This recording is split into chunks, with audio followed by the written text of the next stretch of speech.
Well, I'm just sitting in my room and I'm trying to have a coffee experience. And while I'm sitting here, I thought now would be a nice time in a way to attempt to take you through a story plot that just unfolds and thickens, and hopefully I can do it in a way that I'll like how it comes out. Even if I don't, hopefully I can portray the message in a way that others might then enjoy the story for what it is to the magnitude of what it is. So, with that in mind, let's go down a story time.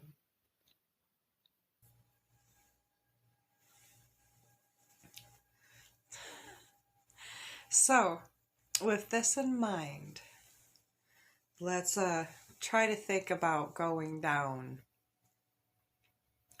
a story where there's a woman where no one seems to realize exactly who she is.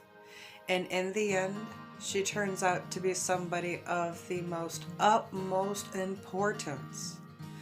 One, because she realizes who she is at the right moment. She's able to take hold of everything for what it is, and everything is therefore passed as a state of judgment on a particular day. And on this particular day, many things will unfold. But I only see it going that way. So if it doesn't go that way, then something else is amiss. But let's not talk about that part of the story yet, because that's the ending.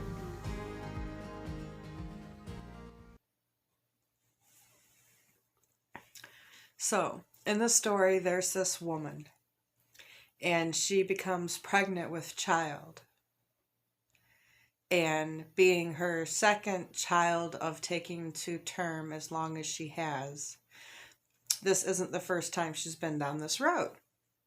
With her first child, they tried to say that at one point, there was no heartbeat, something was wrong, blah, blah, blah. It turned out nothing was wrong. She's just fine. I have her still today. Now with my baby boy, they attempted to do the same thing. But at this point, it was pretty much told to me I didn't have a choice or a decision. This is what I had to do, or there were or else consequences. Such as if I didn't go through with the procedure of them saying that my child was dead and he needed to come out of me, that I would be considered an unfit mother because I wouldn't abort my child, that I could still feel moving, that they tried to say did not have a heartbeat. Well, how could I feel him moving then? Anyhow, so the game riddle continued with that, to where then, well, I had to, and I was being refused the ability to allow my body to naturally reject him if he was gone. The body kind of does its thing. You should let it, do its thing. Instead of being forced, there's a difference.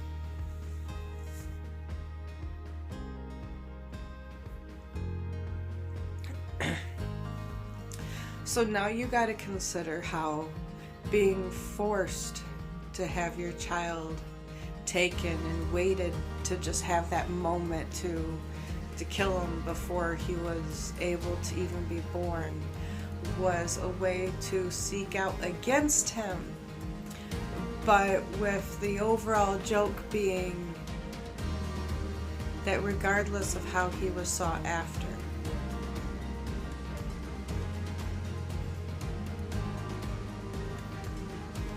that he was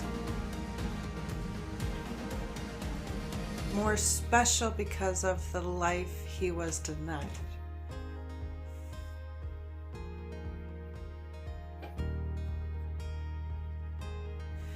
And with these things, the story continues to unfold in a way that will just continuously lead you down a rabbit hole of a spiral. For his life had more value in his death for who he was and where he was supposed to be unfolded, because by being born into death and being caught up to God on his throne. Therefore, immediately, what an honor for that little child to be so special, to be the one to rule all the nations with a rod of iron. And with that rod of iron, he rules down in the end times. For he himself comes to reap the harvest of the earth, and is in his throne in heaven, because that's exactly where he went. Now, there's been a story that's been unfolded in a way that I'm not there to know all the exact details. I just know the bits of parts and pieces of information that came out because of the spirit box along that journey from then to now.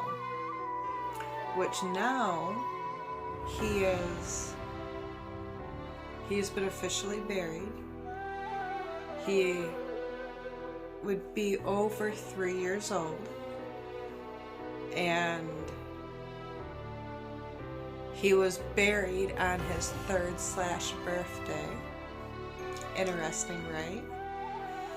And where he was buried was at a place called the Tree of Life. And everything unfolded in a way that was biblical more than what I could have realized until afterwards. Even right around the time of all of this, I was at a state campground on the ocean coast, and at this state campground, the name of it was actually called the State of Disappointment State Campground. The State of Disappointment. What a wonderful campground to be camping at during a mourning process that you also use to take the time to finally bury your child. And in the beginning, you were upset. Because in the beginning, I wanted so bad to have him buried with his father. And I thought that's, what should have been done at the time. But God had bigger plans and better plans than what I could have ever have imagined. I thought that was so wrong to be excluded, so much so that he couldn't have been buried with his physical earth father, and instead go straight to heaven with God and be, God's child until the day I get there. And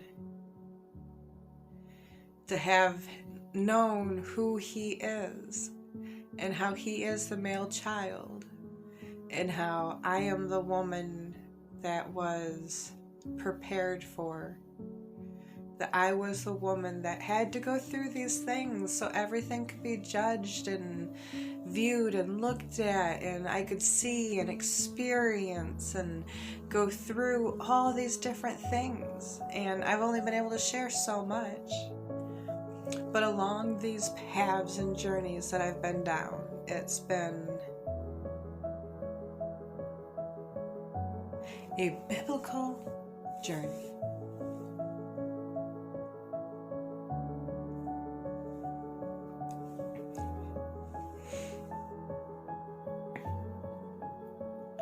I mean, these things that I have been through, these places I have seen, these pre-coming events, I've been able to kind of be there, and I see these things and I look at what's around that could be causing these visions. And in these areas, all these things were around, and I was right there, and I was seeing these things of what they were going to happen. I couldn't see exactly when, but I could tell it wasn't much different than the time that it was now. And I could see the ground moving, and I could feel everything as it was unfolding. And this vision was so real and true that there was no denying it. And then I looked up and I seen where I was, how there was a volcano, that there was actually a fault line through the area, and there was actually a point. And then you consider the surrounding areas and the cities and the things that happened in those cities. So therefore just make it even more of a target point because of everything that's going on. Now everything begins to have this boiling effect. But then there's more. There's all kinds of ingredients that have been added in to the story to help make it what it is. And that's part of it. But, yeah.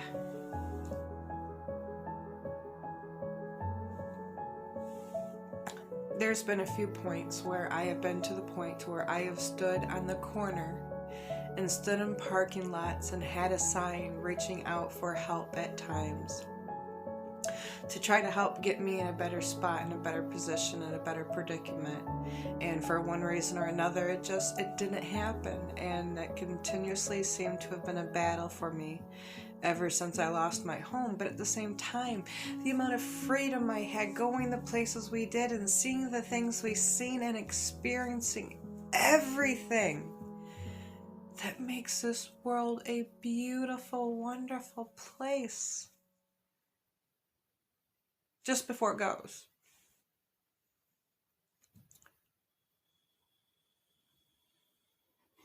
You know, there's just so many ways everything piles up. But the thing is that when a woman and a child can go neglected and refused because everything fights against everything that happened, from everything that put her into this position in the first place. Well, how did I get in this position? From death. Well, who died? My child's father died. And when he died, we lost everything. How did we lose everything? Because I wasn't there when he died. Why wasn't I there when he died? Oh my goodness. Now this is how it really starts right here. So,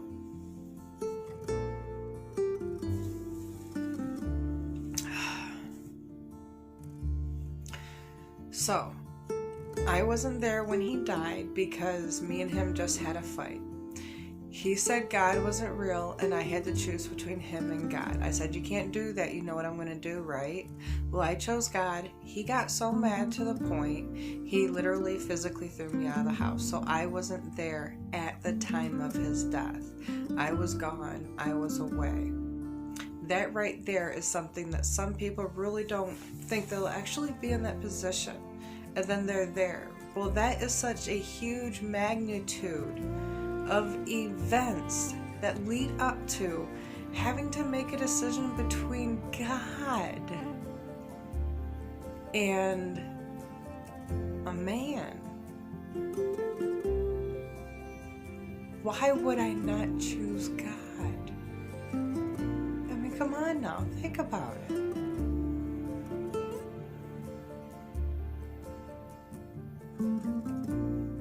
You understand how big of a thing that is, right? And then yet to know that I love and care about him, but you can't make me choose that and then think I'm going to want to come back to you, and you're not even going to let me read my Bible. You're not going to let me mention it at all. And that, you know, so things just worked in a way that's what the whole reason was. I wasn't there when he died, that made it to where his family was able to get his hands all over everything like they did. And during all of this, the one that was hurt the most was my child. Here it is right before Christmas. Her father just passed away. Her so-called family from her father's side coming through like vultures, taking everything. And her not completely wrapping her head around Daddy wouldn't wake up. She was there alone with him when it happened, trapped in the bedroom for all those hours because that's where she was when it happened. They were both in the bedroom. All that time she was alone with him. And now she's lost her home. She's being taken away from her home. She's not being able to go to bed at night in the same bed she's always had, and her daddy just passed away. And here it is right before Christmas. Are you joking me? That's really low. That is so low for someone to do to a child. And her own family, for crying out loud.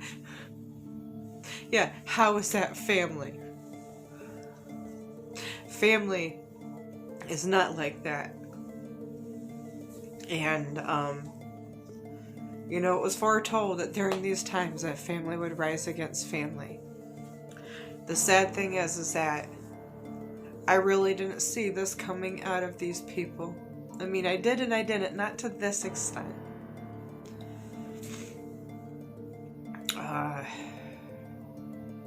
But anyhow, so the horribleness of the ways of this world has sought after even my living child. Things that no little girl should have ever had to have gone through, she has gone through. She has went from where she had everything because Daddy was looking so far down the road for her, preparing for her in so many ways. And then they have them only caring about getting a hold of stuff and taking the only things that she would have had that would have been for her in the first place, because it was hers. Not counting what they took that was mine,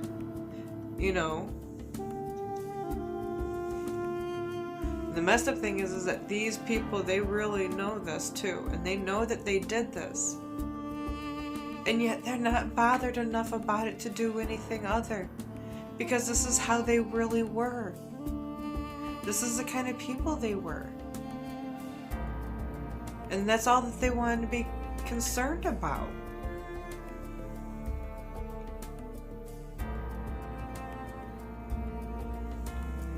And then to top it off, how the system with the cops failed when everything happened. A system that should have been there for somebody, especially like me, who was technically in the right in every way. And I just happened to be one of those people in cases and situations and scenarios that's kind of just swept away.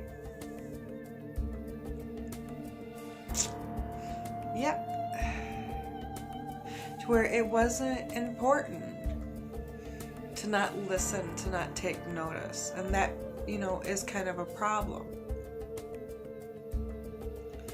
For it's been foretold in so many ways that be careful, you know not who will be an angel before you.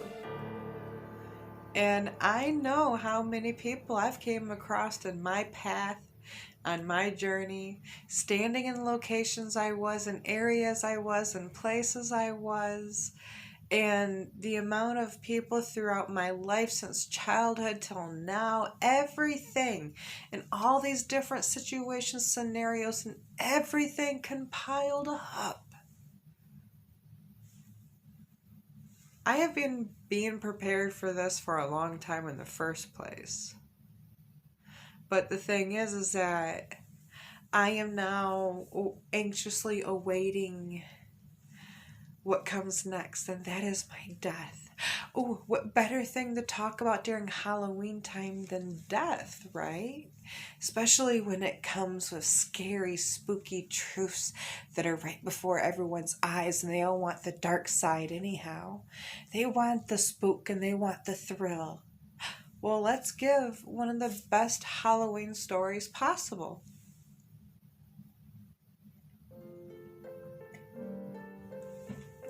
Now take everything you just gathered and consider. You want to claim that ghosts and spirits and all this other stuff is real, that God is real, that angels are real, that demons are real.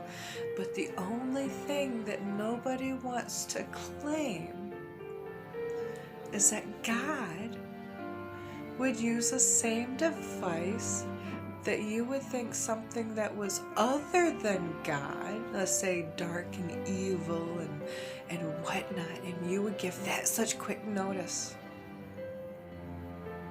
and say that that uses the same thing, but God. Now, why would God do that? Why would God allow His own to go through hardships? If He loved you, wouldn't He have been there for you and taken care of you and lifted you through? Well, I'm sorry, He did. Putting me in the places that were heaven for me in the outdoors, the perfect trees, the perfect rivers and creeks and the mountains, and being it where I was so at home. It was heaven for my child, and she had like a yard, and we were camping in the most beautiful, serene areas, perfectly away from everything, and oh, the joy right before all the destruction. I think, yes, He did take care of me. I think it was everyone else that didn't know what was right in front of their face. A situation that they themselves helped play a factor in one way or another, because everything is this compiling effect. For everybody was asked and seeked out in one way or another. And this wasn't done by like me alone. This was done with the gloriness and wonderfulness of God in heaven and everything that's on the other side that we don't completely understand, because we're here now in this time. We're not over there where He is. We don't understand all of His ways. But He did come and visit with all of you. There's just a way that God does things. It's like when you're asleep and when you wake up and you can either remember your dream or you can't remember your dream, or your dream fades from you quickly. But if you could remember everything and bring it back, I bet in some way, shape, form, or another, so many people know that this is what it's all been adding up to. That this is what it's been concluding to. The end of the world. And it's unfolding in a way that has this ballooning, feathering effect of puzzle pieces. And it's all always been right there. Somebody just had to want it and seeked it out. But then there was this gypsy, and she seeked it out.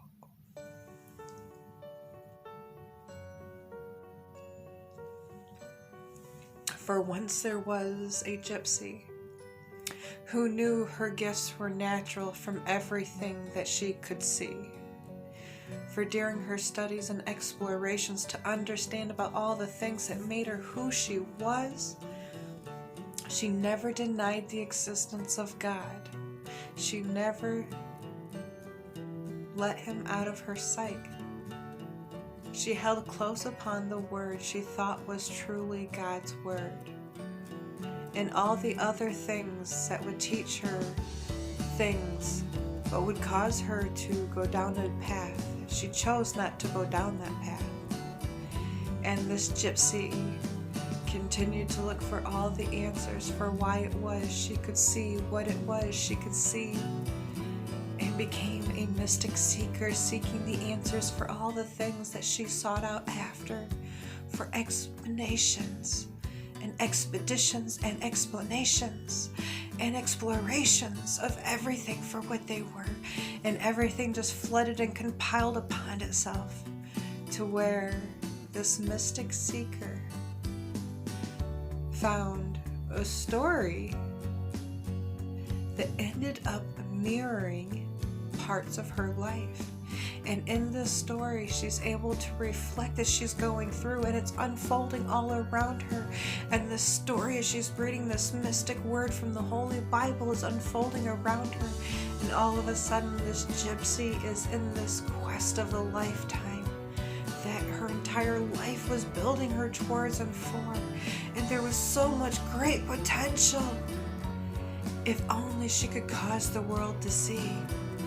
But then this gypsy, oh, the world, they portrayed her the wrong way.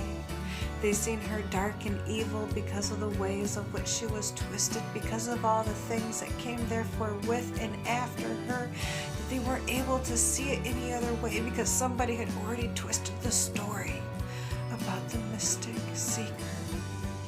And the gypsy, the woman that would go through time bringing forth the child, for her herself was a prophet unto her own, in a way that as she continued to flourish through life, and everything would come up against her to try to slow her down as she grasped onto this mystic word from the Holy Bible that was unfolding around her, that was applicable within her life. And she knew that the power that there was inside faith and belief, and with enough people wanting and enough people believing, that all these things would come to pass, and she would find her justice, and things would be righted for all the different rungs on all the different levels, because she was so strong, and she was able to get a hold of this mystic word and to put together all these things she knew about the power and the strength of prayer, the power of the speak, of the tongue, the two-edged sword that comes out, the flowing vibrations of water that become life because of a dream of everything that was twisted. And even though these mountains of everything would come up against to make you question and wonder about reality itself as it unfolds,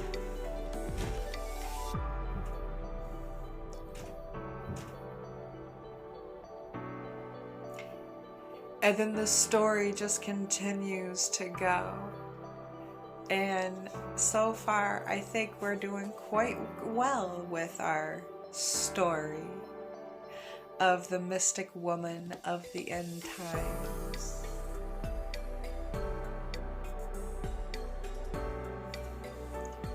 And there's so much more to this on such a large magnitude of scale.